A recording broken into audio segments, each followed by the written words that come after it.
हाँ, सो नीरज जी, आपको senior panel members को नमस्कार।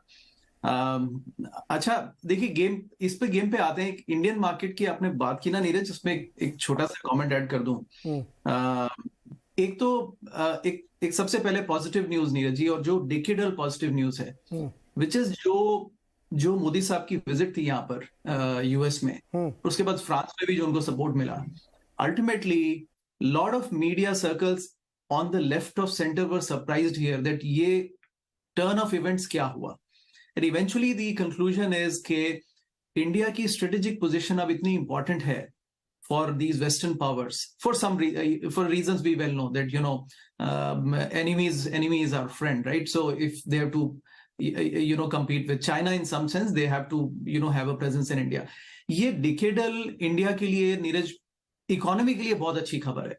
तो at least it will all the winds from Western markets will be very supportive towards India. So that's the one positive news, Neeraj. यहाँ से शुरू करते हैं। बट अब मार्केट्स की बात आती है तो मार्केट थोड़ा इकोनॉमी से अलग है, उनके वैल्यूएशंस अलग चलते हैं। पिछले 2-3 महीने में नीरज, जो एफआईआईज फ्लोज था वो चाइना में नहीं गया।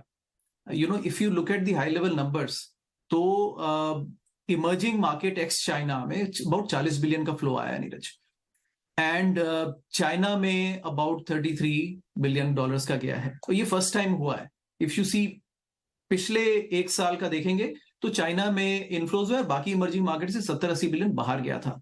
अब ये 40 बिलियन में से करीब 10 से 12 मिलियन करीब इंडिया में, 12 बिलियन इंडिया में आया है। और ये पिछले 2-3 महीने में जो आया है, उससे मार्केट में एकदम एक सडनली लेग अप आ गया। बिकॉज अगर एफआईआईज भी खरीदेंगे और डीआईआईज भी खरीदेंगे तो अल्टीमेटली लेग अप मार्केट में सब्सटेंशियली आएगा।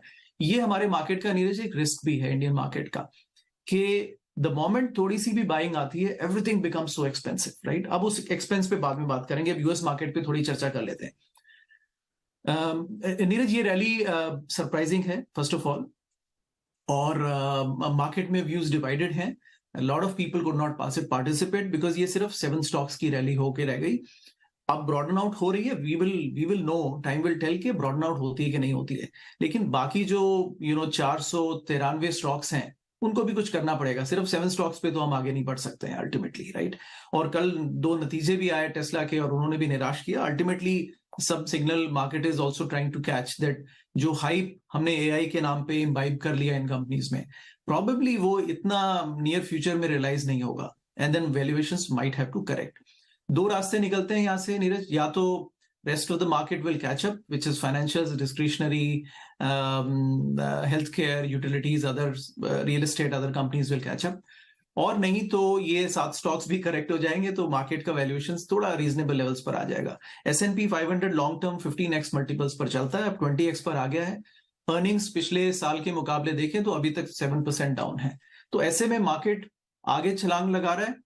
वो फेडरल रिजर्व के अगेंस्ट में बेट है। हमारी कार्यक्रम के शुरू में थोड़ी चर्चा हो रही थी, तो द डिस्कशन इज के मार्केट बिलीव्स के ये इन्फ्लेशन की बैटल अब ओवर हो गई है, and then they have kind of declared victory little bit in advance.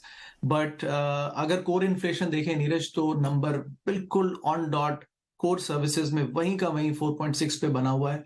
That is the only number federal reserve looks, and वो नंबर बहुत स्टिकी होता है, और वो वेजेस और अनएम्प्लॉयमेंट मार्केट से लिंक्ड होता है। मुझे नहीं लगता नीरज के ये रनवे अभी क्लियर है, and I think there is more correction to happen here.